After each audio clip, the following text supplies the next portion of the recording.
قبل ساعتين من الآن جاء الخبر بأن رئيس الوزراء نتنياهو نقل إلى المجمع الطبي شيبا الواقع شرقي مدينة تل أبيب. طبعا كلنا سمعنا بخبر دخول رئيس الوزراء الإسرائيلي بنيامين نتنياهو للمستشفى في حالة حرجة.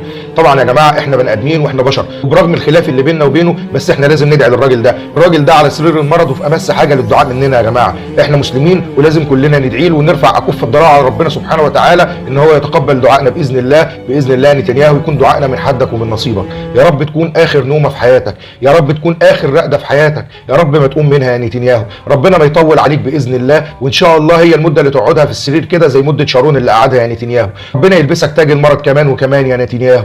ربنا يبتليك بأشد الأمراض كمان وكمان يا حبيبي. ربنا يزيدك من مرضه. رب ما يلاقوا لك علاج يا نتنياهو، يا رب ما يلاقوا لك دواء يا أخي. يا رب الدكاترة تعجز إن شاء الله عن إن هي تعمل لك أي حاجة. يا رب الأجهزة اللي أنت محطوط عليها تنفجر كلها واحدة واحدة يا نتنياهو. يا رب استجب دعانا. نتنياهو في أمس الحاجة لينا يا جماعة، قولوا آمين يا رب.